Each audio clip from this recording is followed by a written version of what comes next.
राधे कृष्ण। आज हम आपके लिए एक ऐसे मंदिर का रहस्य लेकर आए हैं जिसका इतिहास जानकर आप हैरान हो जाएंगे और उसका जवाब विज्ञान के पास भी नहीं है।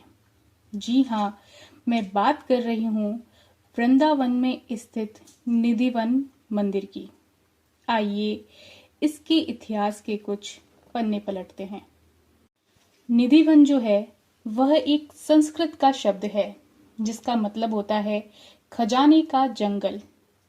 वहां पर रहने वाले लोगों के अनुसार निधिवन को गुरु हरिदास ने बसाया था, जिनकी गहरी भक्ति, तपस्या और उनके ध्यान ने भगवान श्री कृष्ण को इस स्थान पर आने को मजबूर कर दिया। कृष्ण की धरती कही जाने वाला वृंदावन धाम अपने आप में ही बहुत सुंदर है। यहाँ पर कई प्रकार के रहस्य छिपे हुए हैं। इन रहस्यों के बारे में आप जानकर काफी हैरान हो जाएंगे। आज भी वृंदावन में भगवान श्री कृष्ण की छवि देखने को मिलती है। कृष्ण के भक्त बड़ी संख्या में हर रोज वृंदावन आते हैं। वृंदावन का इतिहास जानकर आप भी काफी प्रभावित होंगे, क्योंकि यहाँ पर भगवान श्री कृष्ण का बचपन बीता है और भगवान श्री कृष्ण से जुड़ी तमाम यादें आज भी जो है लोगों को संजोए हुए हैं। आज जो है हम वृंदावन के निधिवन के बारे में बात करेंगे, जहाँ पर भगवान श्री कृष्ण आज भी रास लीला करने के लिए आते हैं और रास लीला करने के बाद वहीं पर सोते हैं। सूरज निकलने से पहले वह वहां से चले जाते हैं, लेकिन कोई भी उन्हें नहीं देख पाता। मंदिर के पट बंद होने के बाद में लोगों को खूब नाच गाने की आवाजें मंदिर के अंदर से सुनाई देती हैं। आइए इसके पीछे की जो है वो कहानी जानते हैं। निधिवन, जिसे तुलसी वन भी कहा जाता है, वह भारत के उत्तर प्रदेश के मथुरा जिले में वृंदावन में स्थित है।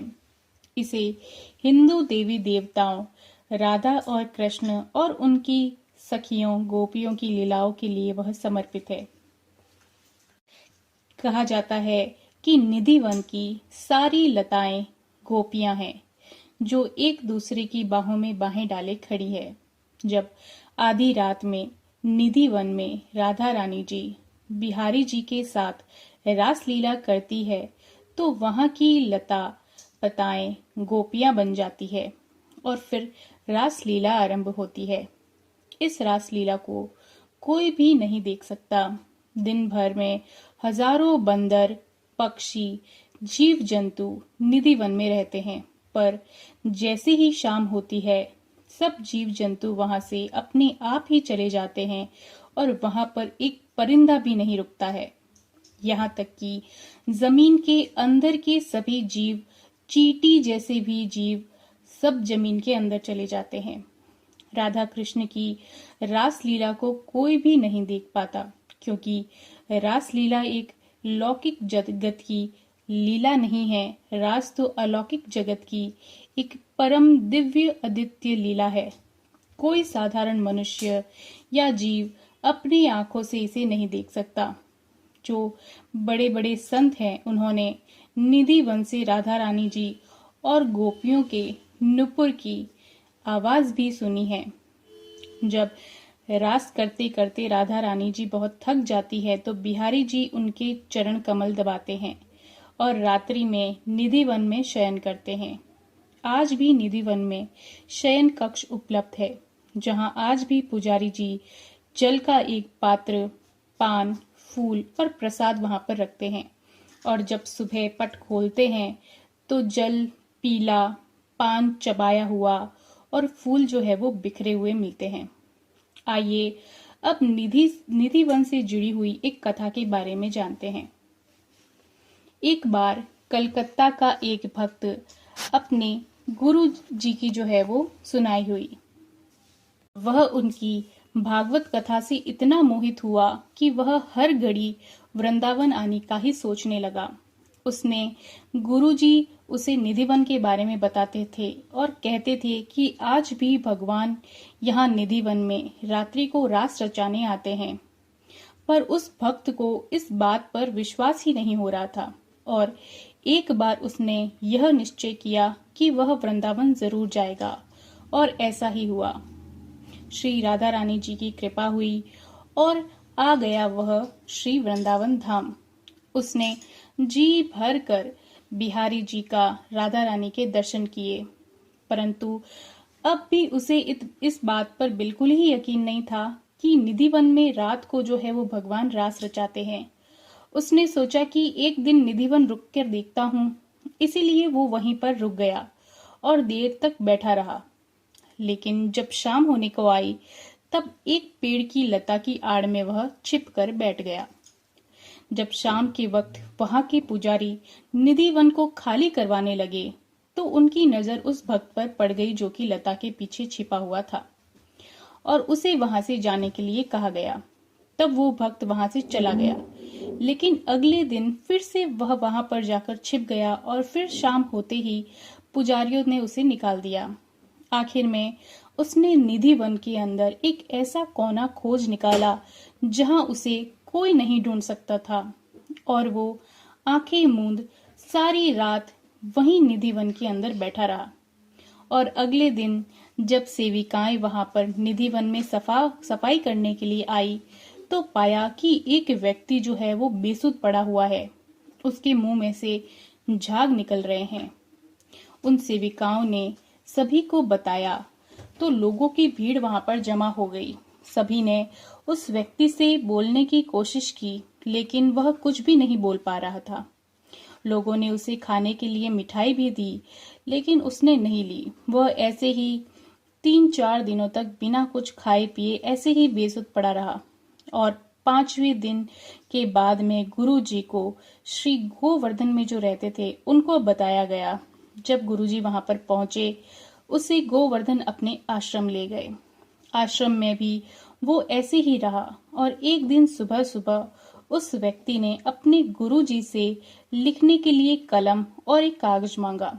गुरुजी ने ऐसा ही किया और उसे वो कलम और कागज देकर मानसी गंगा में स्नान करने के लिए चले गए। जब गुरुजी स्नान करके आश्रम में आए तो उन्होंने पाया कि उस भक्त ने दीवार के सहारे लगकर अपना शरीर त्याग दिया था और उस कागज पर कुछ लिखा हुआ था। गुरुजी, मैंने यह बात किसी को भी नहीं बताई, पहले सिर्फ आपको ही बताना चाहता हूँ।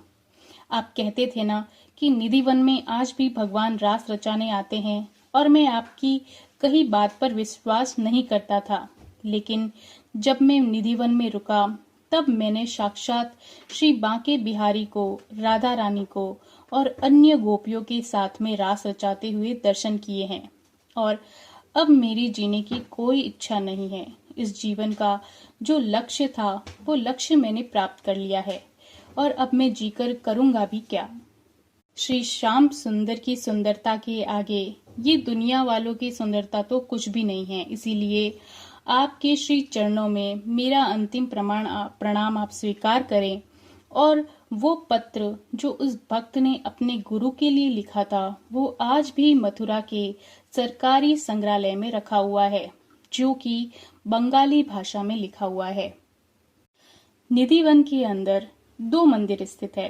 पहला जो है वह निधिवन मंदिर स्वामी हरिदास द्वारा बनाया गया है। इस मंदिर में राधा कृष्ण की एक सुंदर मूर्ति है और यह एक पवित्र कुंज या जंगल से घिरा हुआ है। रंग महल निधिवन में एक और मंदिर है जिसे उस स्थान के रूप में जाना जाता है जहां पर श्री कृष्ण अपने हाथों से राधा रानी का श्रृंगार करते हैं। मंदिर के अंदर आराम करने के लिए बिस्तर है। हर शाम मंदिर के द्वार बंद करने से पहले मंदिर के पुजारी बिस्तर बनाते हैं और राधा रानी के लिए चूड़ियां और कपड़े जैसे आभूषण रखते हैं। वह नीम की टहनियां जो कि दांत साफ करने के लिए, मिठाई, पान, सुपारी और पानी छोड़ जाते हैं और हर सुबह जो है वो बिस्तर ऐसा दिखता है जैसे कि उस पर सोया गया हो और अन्य वस्तुओं का उपयोग किया गया हो। यह एक रहस्य है जिसे जो है वो अभी तक कोई भी नहीं समझ पाया है। स्वामी हरिदास गोस्वामी का जन्म जो है वह 1478 ईस्वी में सारस्वत ब्राह्मण परिवार के अंदर हुआ था। उनके पूर्वजों की वंशावली द्वापर युग में यादवों के कुल गुरु गंगाचार्य से जुड़ी हुई है। ऐसा माना जाता है कि स्वामी हरिदास राधा रानी की सबसे करीबी सखियों में से एक ललिता के अवतार थे। उन्हें शास्त्रीय संगीत और रागों का प्रशिक्षण दिया गया था। वे एक संगीत के शिक्षक भी थे। वह एक संगीत शिक्षक भी थे और उनके शिष्यों में तानसेन भी शामिल थे। तानसेन जो है वो अकबर के दरबार के नवरत्नों में से एक थे। इसके बाद स्वामी हरिदास ने निधिवन में अपना आश्रम स्थापित किया और अपने दिन और रात ध्यान, प्रार्थना और भगवान के भजन गाने में बिताने लगे। एक दिन उन्हें श्री कृष्ण और राधा रानी के दर्शन हुए। उन्होंने अपनी पूजा को जारी रखा और श्री कृष्ण और राधा रानी हर दिन आते थे। एक दिन स्वामी हरिदास के कुछ शिष्य आए और वे भी श्री कृष्ण और राधा रानी को उनकी पूरी चकाचौंध भरी महिमा में देखकर चकित रह गए। तब स्वामी हरिदास ने श्री कृष्ण से हमेशा यहाँ रहने के लिए कहा। वह और राधा रानी तुरंत पत्थर की मूर्तियों में बदल गए। स्वामी हरिदास ने मूर्तियों के ऊपर एक मंदिर बनवाया और मंदिर में पूजा अर्चना शुरू हुई। अपने सांसारिक शरीर को छोड़ने से पहले स्वामी हरिदास ने मंदिर की जिम्मेदारी अपने छोटे भाई को सौंप दी। 1862 तक इस मंदिर में पूजा अर्चना जारी रही। निधिवन श्री कृष्ण का निवास स्थान है। भगवान शाश्वत है और उनकी लीलाएं और गतिविधियां भी शाश्वत है। सनातन धर्म दिव्य और दिव्य कथाओं से भरा पड़ा है। ये एक आकाश की तरह है जिसका न तो कोई आरंभ है, न ही मध्य है और न ही कोई अंत है, जो परमात्मा और सबका ही स्वामी है। निधिवन में पाए जाने वाले पेड़ अलग अलग तरह के होते हैं। यह पेड़ ज्यादातर जो है वो छोटे होते हैं और इनके तने आपस में ही उलझे रहते हैं। परिसर में पाए जाने वाले तुलसी के पौधे भी जोड़े में होते हैं। श्रद्धालुओं का कहना है कि रात में ये पेड़ जो है वह गोपियों का रूप धारण कर लेते हैं और रास लीला में भाग लेते हैं। भोर होते ही ये फिर से पेड़ बन जाते हैं। ऐसा भी कहा जाता है कि यहाँ की तुलसी के पौधों के हिस्सों को कोई भी सफलतापूर्वक अपने घर नहीं ले जा पाया है। जिन लोगों ने भी ऐसा करने की कोशिश भी की है, उनको इसके गंभीर परिणाम भी भुगतने पड़े हैं। निधिवन के आसपास बने घरों से इस इलाके का नजारा तो देखा जा सकता है, लेकिन कोई भी ऐसा करने की हिम्मत नहीं करता। कहा जाता है कि जो लोग रात 8 बजे के बाद इस बगीचे को देखने की कोशिश करते हैं, वह अपना मानसिक संतुलन खो देते हैं या अपनी दृष्टि खो देते हैं। इसीलिए कई लोगों ने अपनी खिड़कियों को ईंटों से बंद कर दिया है और जिनके पास खुली खिड़की है वे भी शाम की आरती के बाद में उसे बंद कर देते हैं। सच में निधिवन एक रहस्यमयी जगह है जो दुनिया भर के सभी तरह के यात्रियों का ध्यान अपनी ओर खींचती है। हालांकि इस जगह के बारे में ज्यादा जानना असंभव लगता है, फिर भी यह एक ऐसी जगह है जो और ज्यादा खोजबीन का इंतजार कर रही है। यहाँ पर गर्मियों में मंदिर की आरती का जो सुबह का समय है वो 5 बजे का है और शाम की आरती जो शयन आरती कहलाती है वह 7:30 बजे होती है। और सर्दियों में जो है यहाँ पर सवेरे 6 बजे मंगला आरती होती है और शयन आरती शाम 7 बजे होती है। इस मंदिर परिसर में जो पेड़ हैं वह भी अजीब तरीके के हैं। यहाँ के पेड़ों की शाखाएं जो है वो ऊपर नहीं नीचे की ओर बढ़ती है। सबसे आश्चर्य की बात यहाँ पर यह है कि यहाँ पर प्रतिदिन माखन मिश्री का प्रसाद चढ़ाया जाता है। जो बच जाता है उसे मंदिर में ही रख दिया जाता है, लेकिन सुबह तक वह प्रसाद भी समाप्त हो जाता है। इसे कौन खा जाता है यह भी एक रहस्य है। राधे कृष्णम।